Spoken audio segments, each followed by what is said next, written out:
All of you are welcome. Welcome members of the committee. Welcome officials from Treasury. I hope they are led by the acting DG, Comrade Momo. Welcome also the media and stakeholders who are in attendance.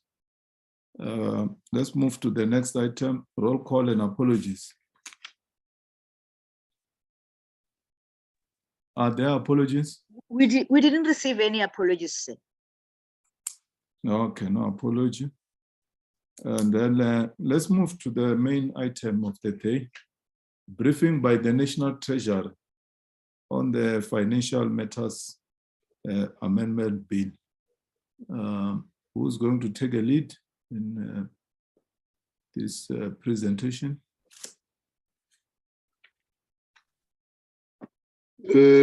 Chairperson, good morning. My name is Airi Moraudzi from National Treasury. I'm the one that's going to do the presentation on the bill. I'm not sure if I should proceed, and I haven't seen Momo in the meeting, so I'm not sure if it's fine if I proceed, Chairperson. Okay, you can proceed. I've also been requested to flood the presentation from my side, if that is also fine. Yeah, you can share the screen. Can members see the presentation? Yes. Okay. Thank you very much, Chairperson. The presentation is on the Financial Matters Amendment Bill as indicated. And I'm just struggling with my, is it showing the presentation from the beginning? Thank you. We can see the presentation. Oh, thank you, Chairperson. So the presentation is indicated, it's on the Financial Matters Amendment Bill, Bill number 9. You can see it, Darwin. Sorry? So it's on the Financial Matters Amendment Bill, Bill number 19 of 2022. The presentation is indicated will be done by myself, Irene Moraudzi from National Treasury. The second slide, next slide, it's just to indicate the content of the presentation. So we'll deal with the background and then move over to the overview of the bill. So in terms of background, the bill was developed following consultations with affected stakeholders.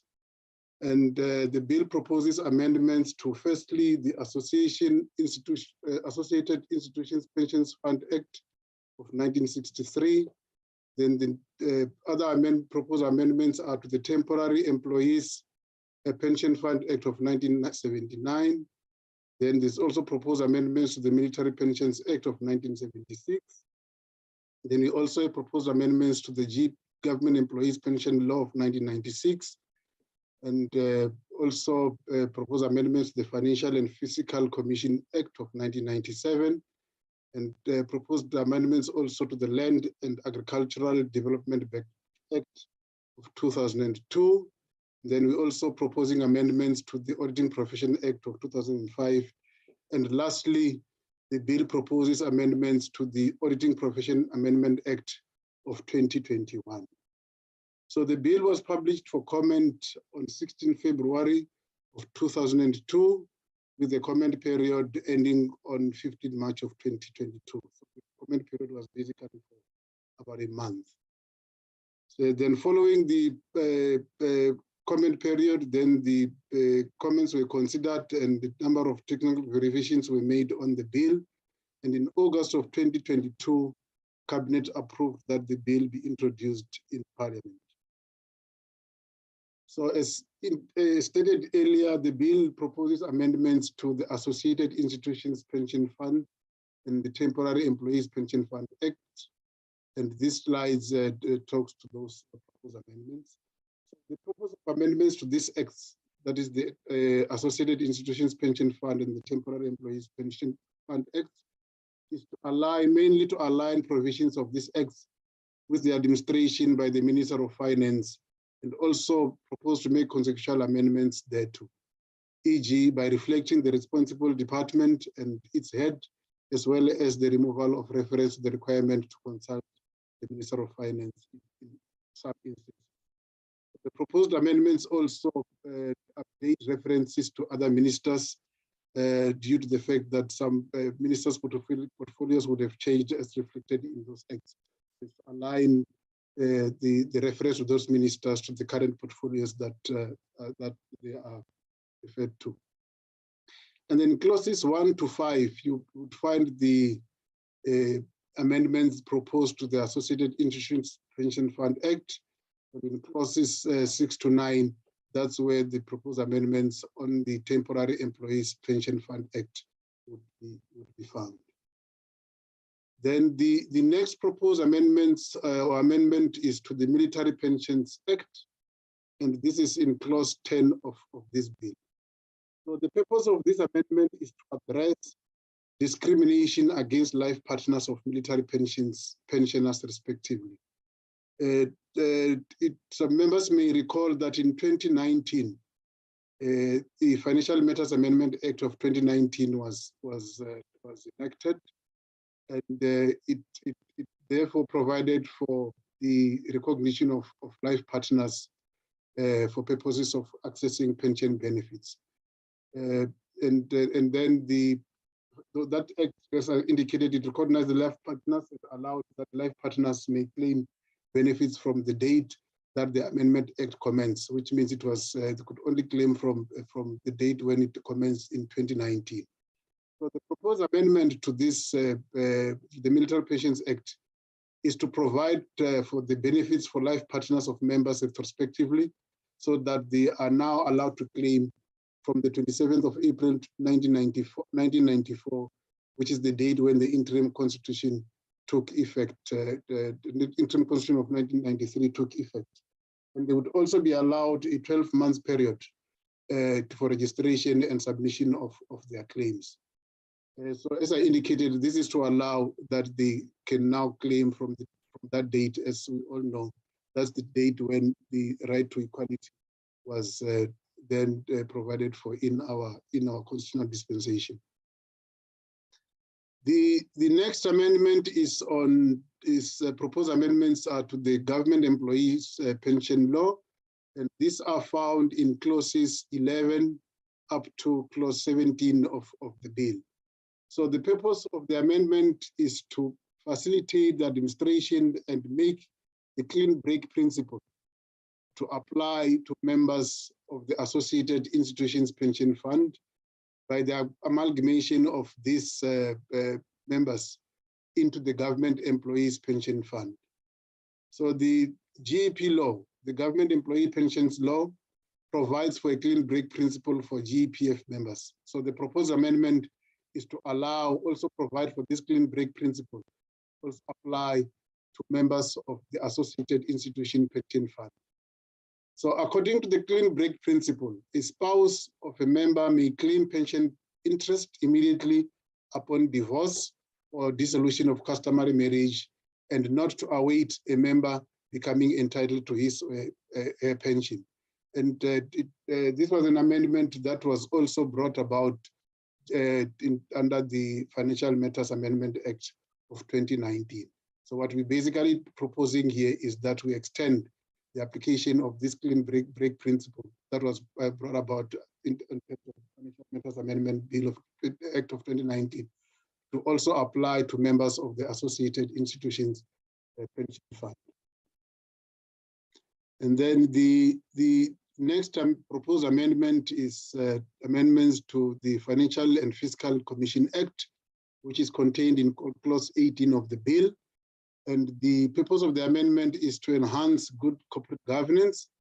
Currently, the Chief Executive Officer of the Financial and Fiscal Commission, in terms of the Financial and Fiscal Commission Act, the CEO is the secretary to the commission. So the proposal in this bill is that we omit the role of the Chief Executive Officer of the Commission as its secretary. and make provision and then provide for the Secretary of the Commission so that it is now discretionary for the Commission to decide who its secretary should be, as we don't regard this as a matter that needs to be regulated in legislation. Then the next amendment, proposed amendment, is the amendments to the Land and Agricultural Development Bank, and these are contained in clauses 19 to 20. The purpose of the amendment, proposed amendment, is to align the Land and Agricultural Development Bank Act with the administration by the Minister of Finance, and also to align the Act with the provisions of the Companies Act of 2008. So the Companies Act of 2008 repealed most of the Companies Act of most of the provisions of the Companies Act of 1973, including the provisions relating to judicial management, and it replaced judicial management with business rescue. So business rescue in Chapter 6 of the Companies Act of 2008 did not replace, by implication, judicial management in the Land Bank Act. So this means that what we find currently in the Land Bank Act is that there is provisions for judicial management when the bank is in some form of distress. And the fact that the Companies Act of 2008 replaced the judicial management in the Companies Act with business rescue did not, or does not necessarily then by implication mean that the judicial management provisions in the Land Bank were also repealed.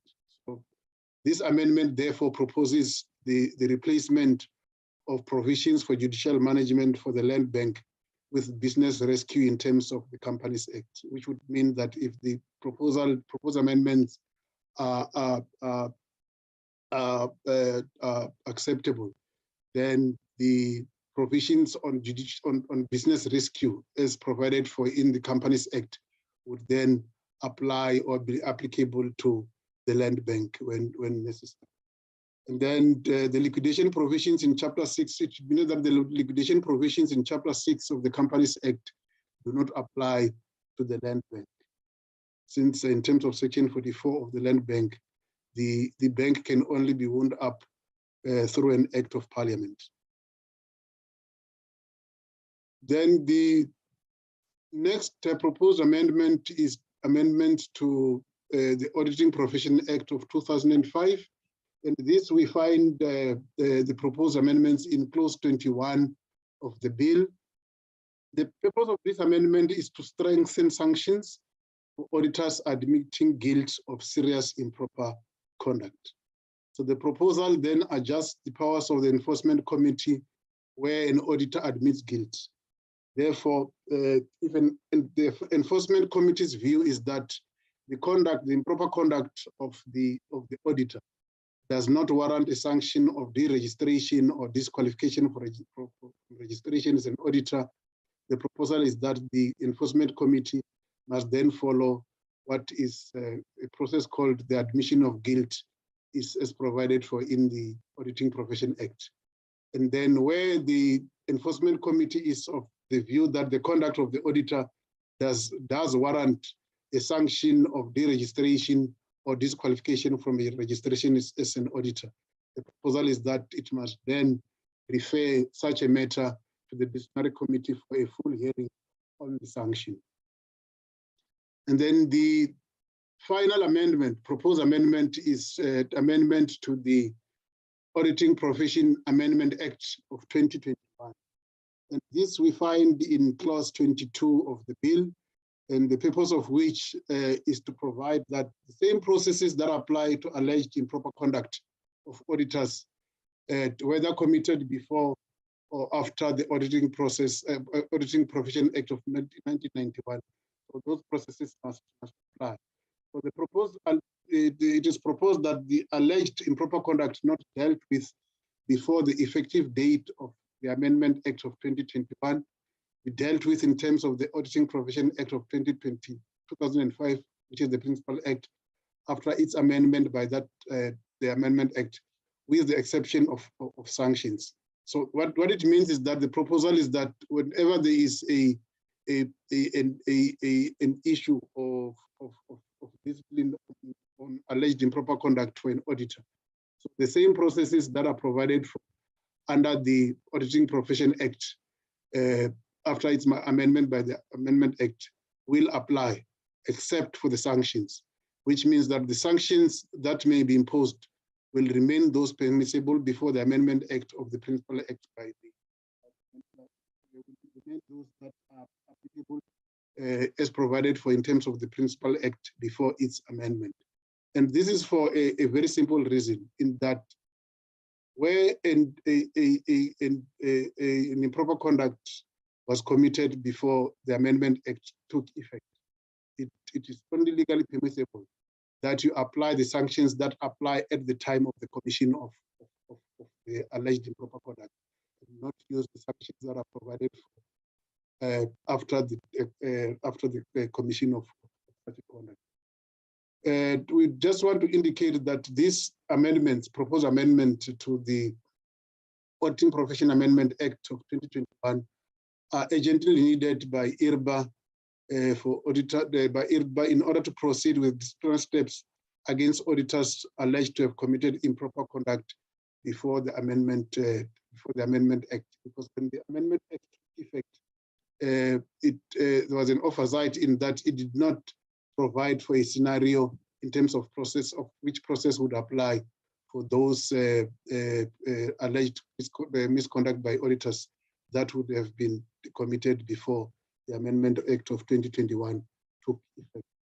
And Chairperson and honorable members, that concludes the presentation on the Financial Matters Amendment Bill from National Treasury. Thank you very much, Chairperson. Thank you.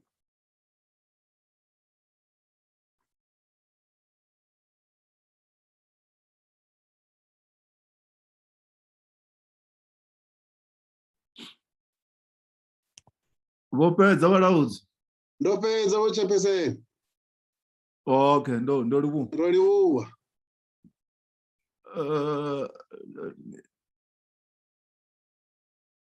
Noxie. Let's take the clarity seeking questions and the comments.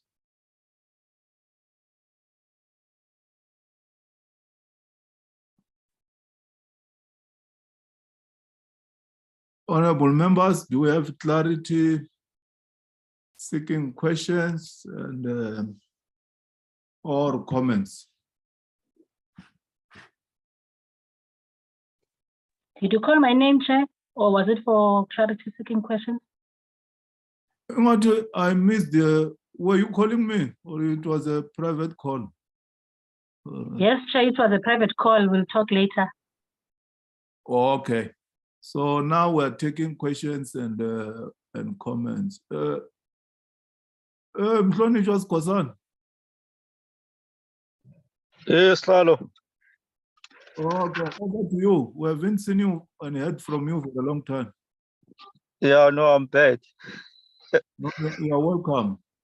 No, thanks, Chair. No, greetings, Chair, and greetings to honorable members, the National Treasury, and all other stakeholders present in the meeting. No, we appreciate the presentation. Just two clarity-seeking questions.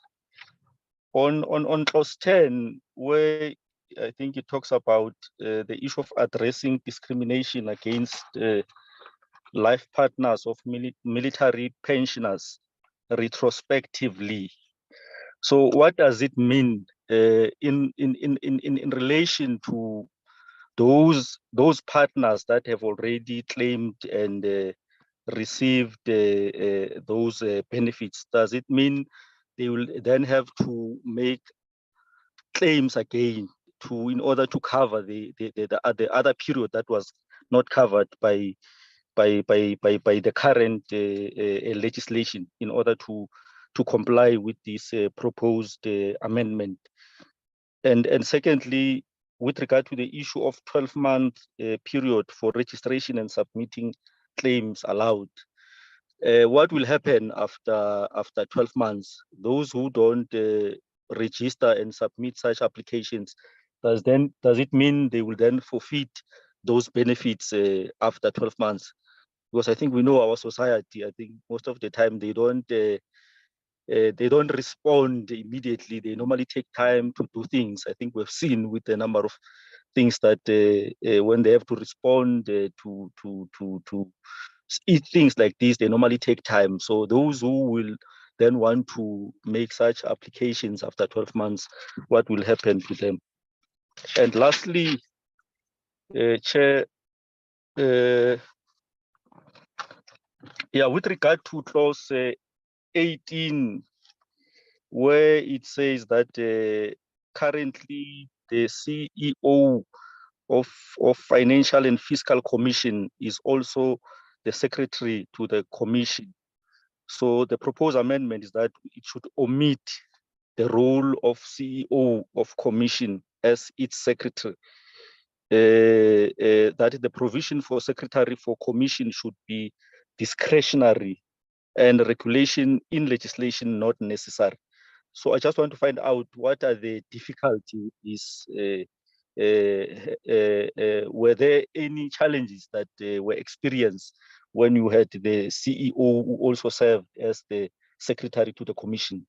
Why do we want to make this amendment? Why do we want to make it to be discretionary? What are the challenges in regard to that? Thanks, Chair.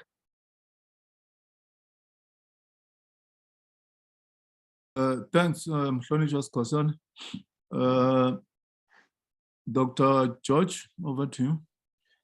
Thanks very much, Chairperson, and thanks for the presentation. On clauses 19 and 20, I can see that there is provision made here for business rescue. Well, clearly we know the problems at the land bank, but I'm not quite sure what the last point actually means. It says liquidation provisions in Chapter 6 of the Companies Act do not apply to the land bank. It's Section 44 of the Land Bank Act. So is this just a statement of fact? Because what I want to know is whether there is in fact provision for liquidation, because I mean, this thing can't carry on forever if it isn't going to do what it's supposed to do. So I just want to be clear about what is the intention of that. Thank you.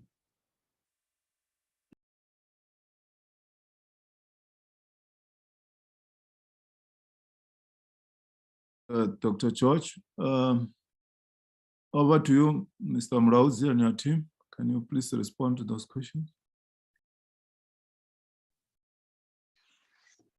Thank you, Chairperson, and thank you, honorable members, for the question. We'll firstly deal with the questions from Honorable Skhosana.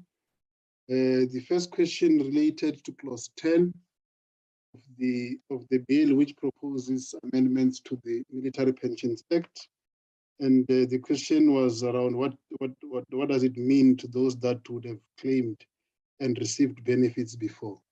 So what it basically means is that we are recognizing the discrimination that may have been brought about by the Financial Matters Amendment Act of 2021, when it provided that the access to benefits by life partners would only be from the date when the Amendment Act commenced, which was in 2019. And what we're now proposing is that to deal with that discrimination, then we allow for retrospective access to these benefits, which would mean that for those that would have applied, then they would have an opportunity to then claim even from before the commencement, before the period when the Amendment Act of 2019 commenced. So meaning that if I would have qualified as a life partner from 1997, then I was only able to claim from 2019, then it means if this amendment goes through, then would then be allowed to submit a new claim, which would cover the period from 1997 up to the date that you would have claimed under the 2019 Act. And then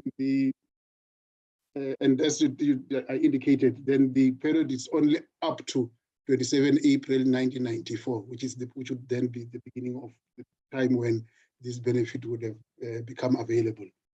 Then as to the 12-month period, yes, what it would mean is that if a member does not submit a claim within the 12-month period from the date of this amendment, then he or she would not qualify to submit a claim. And I think we given the question that Honorable Skosana has raised, I think we do recognize and acknowledge that there may be difficulties in terms of some members who may not be able to claim within such a period. But our view was that when this becomes effective, then the GPF would have to go on a drive to educate its members about the availability of this benefit, so that they are able to submit and claim within the prescribed period. But we do recognize and acknowledge that there may be challenges in that regard. Then the next question from Honorable Skosana was on clause 18, which proposed amendments to the Financial and Fiscal Commission by removing the reference to the role of the CEO as a secretary of the commission.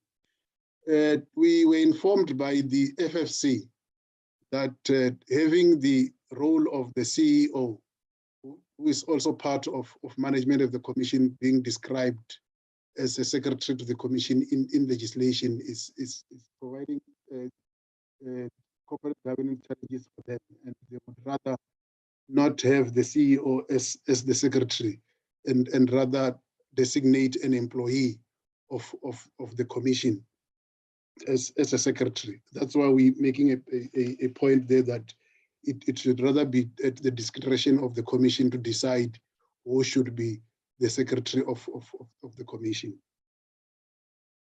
Then the next question, Chairperson, is from Honorable George on clause 19, clauses 19 to 20, specifically the last part of that slide, which is a statement of fact, just to indicate that the liquidation provisions as provided for in the company, Chapter 6 of the Companies Act, do not apply to the land bank. And I did explain that there is Section 44 of the Land Bank and Agricultural Development of the Land and Agricultural Development Bank Act, which already provides for the winding up of the land bank in terms of an act of parliament. So that last bullet there, it was just a statement to reiterate that the liquidation provisions of the Companies Act do not apply, but however, there is Section 44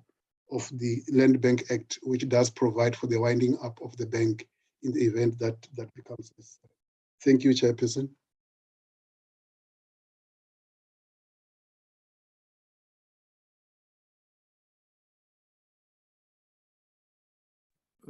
Thank you.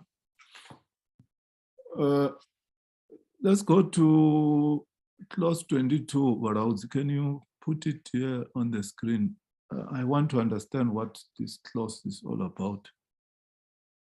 I'm doing that, Chairperson.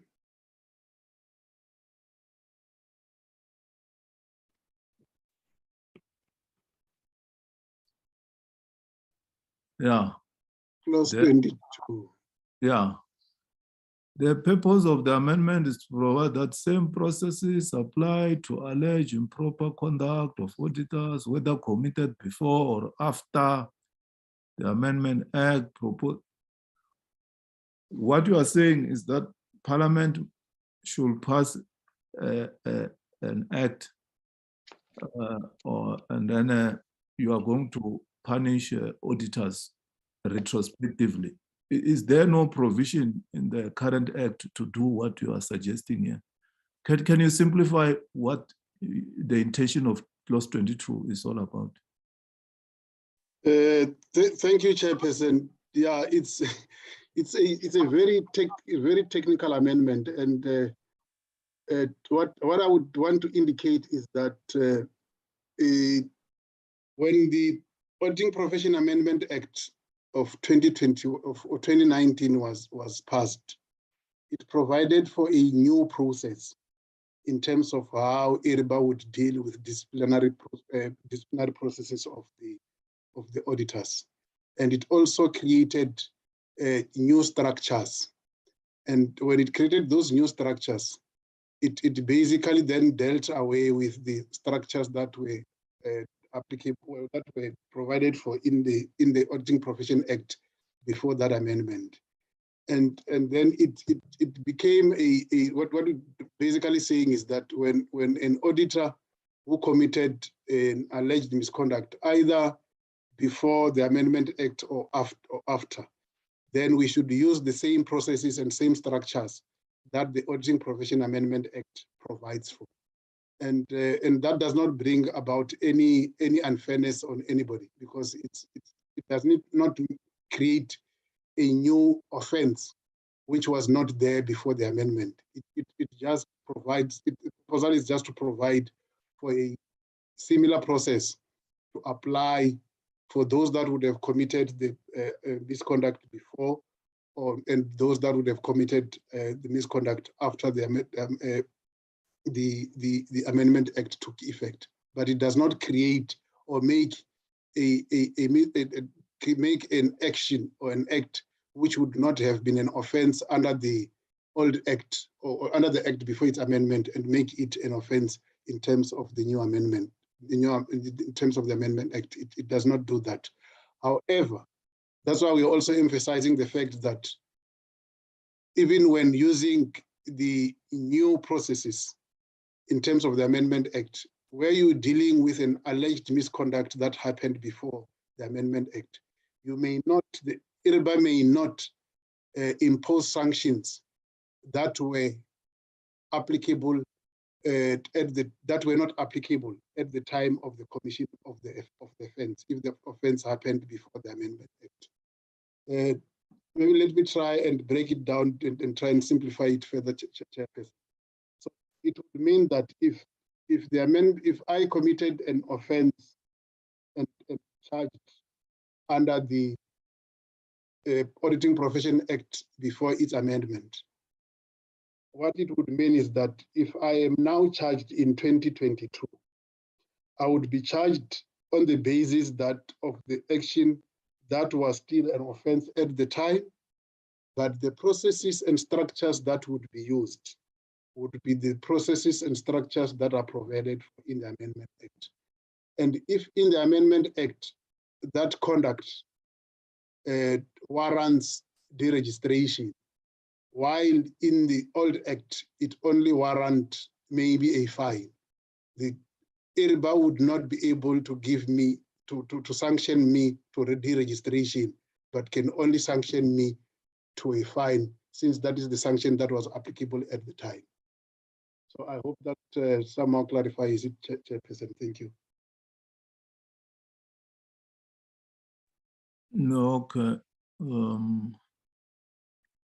So this act was passed in 2021, and now you want an amendment a few months after. Is it my understanding, or when you do drafting, you do things in such a way that every year we must amend a law? Can those who draft these laws, the state law drafters, do things in a manner that surely can stand the test of time? You know, we every year we have to amend this and that. An act, we pass an act, a bill this year, the following year, after 2 years. We understand that the world is not static, things change, but can you try, those of you who are state law drafters, to make sure that whatever you do should stand the test of time? Okay. It seems there are no more hands. Let's go to item 6. Yeah. Unless there's any other member who want to make a comment before we adjourn or ask a question, but I don't see a hand on the platform.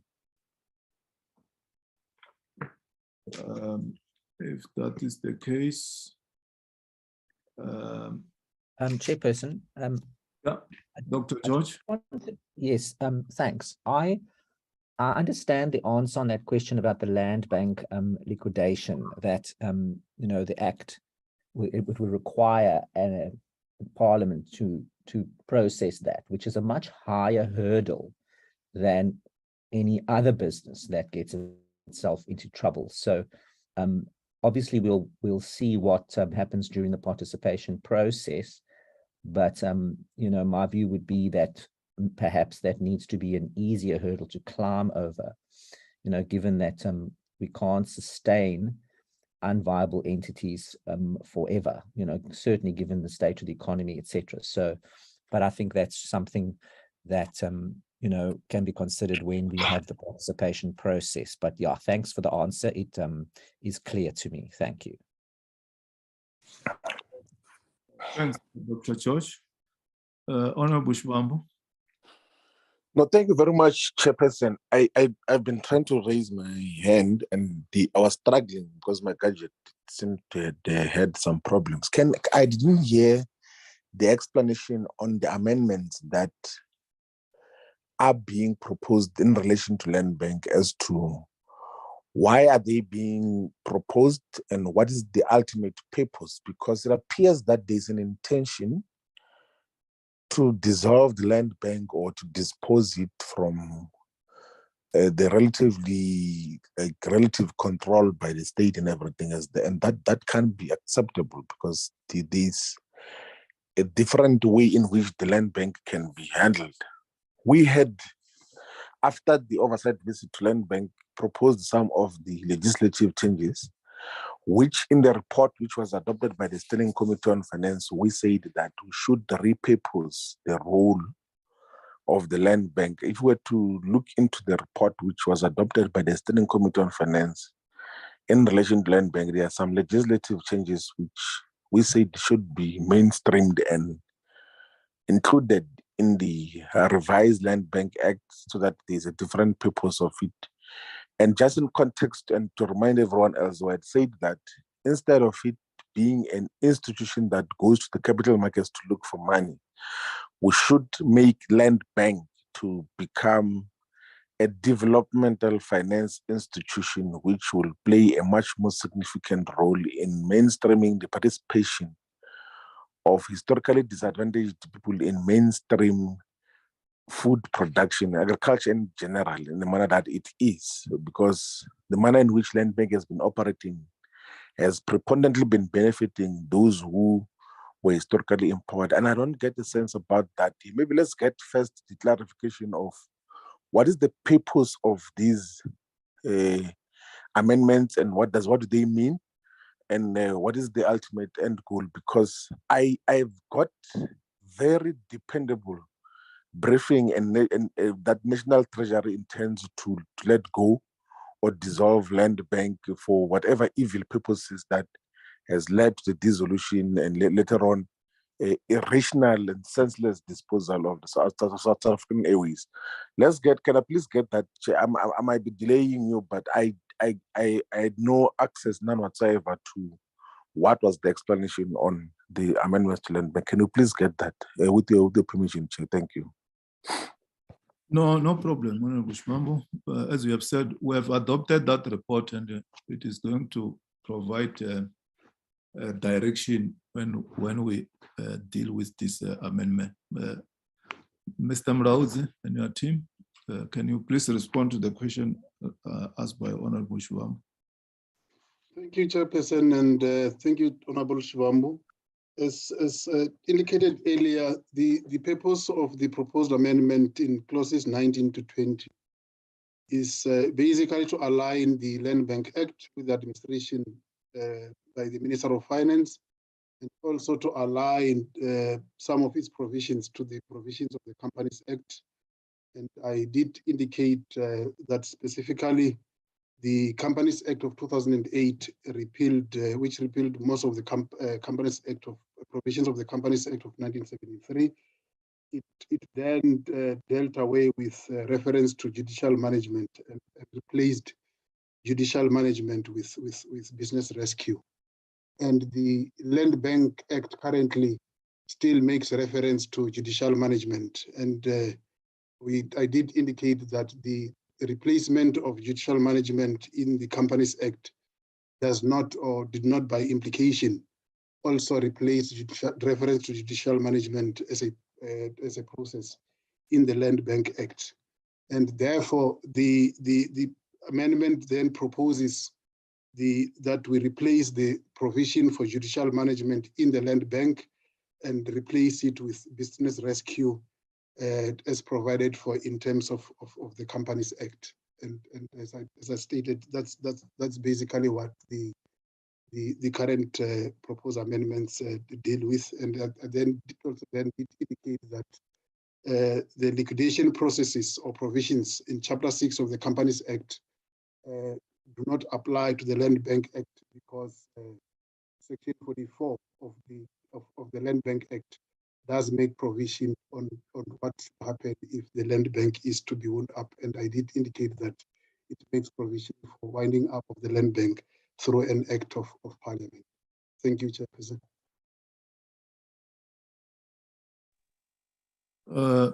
Thank you, Honorable Bushbamba. Follow-up question.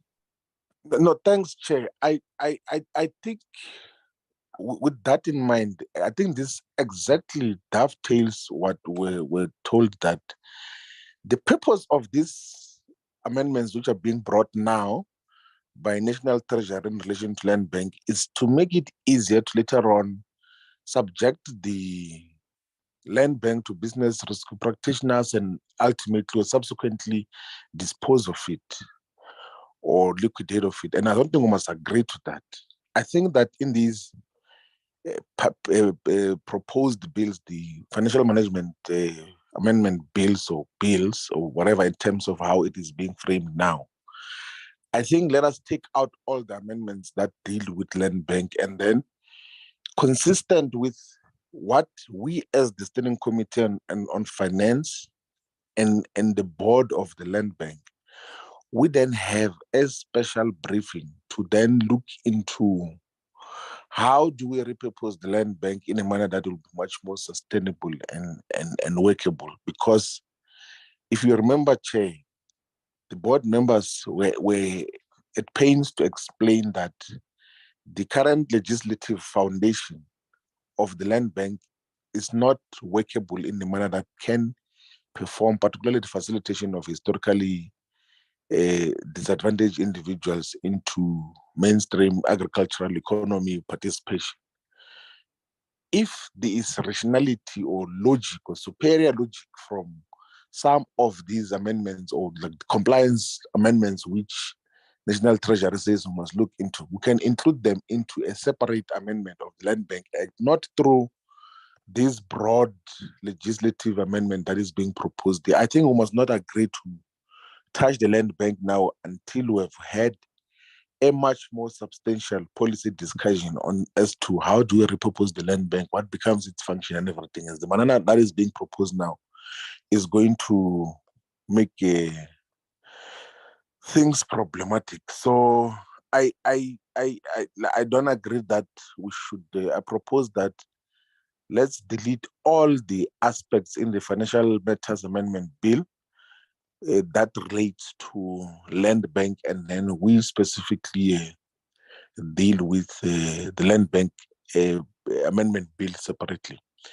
And remember, Chairperson, part of the proposal which we had made was that we can, as the committee, initiate a committee bill to amend the Land Bank Act.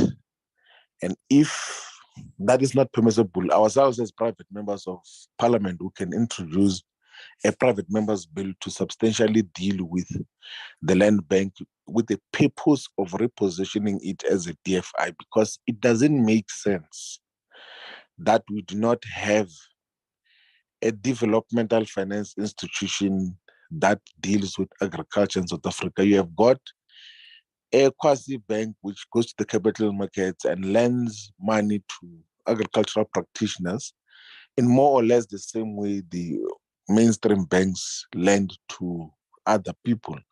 that is not acceptable. So I think let's handle this differently. Let's pack all the aspects that deal with the land bank in the Financial Matters Amendment Bill, and then we will deal with the land bank amendment bill separately when we deal with it. That was the spirit which I thought after the oversight visit to land bank we got to establish. That is my proposal. Thank you. Okay, thanks, Honorable Bushman. Probably what we need to do before we go for processing this bill, let's have a session with the minister. Because as you have said, we have adopted a report as the standing committee, as parliament, in regard to how we think the land bank, as you have said, should be repurposed. So I think that discussion is needed at the political level, because it's a serious policy matter which needs the attention of the minister to say that as parliament, this is the decision that we have taken, and we believe that the executive should come on board so that we find one another and see how we move forward. So before we take further the processes of this bill to the next step, let's have that session with the minister.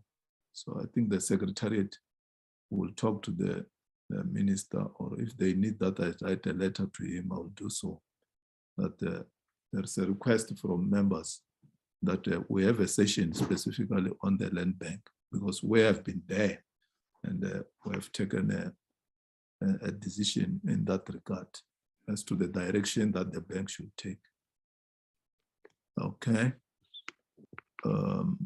Yeah, let's proceed to the next item. The next item is closure. Thanks very much, honorable members. The meeting, well, before I close, Secretariat, are there announcements? No, Chairperson, we just have another meeting tomorrow. Okay, tomorrow we are meeting the financial regulatory authorities about the closure of bank accounts. Thanks very much.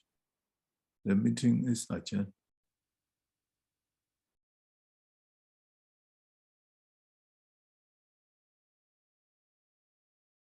Thank you, Chair. Thank you. Bye-bye. Okay.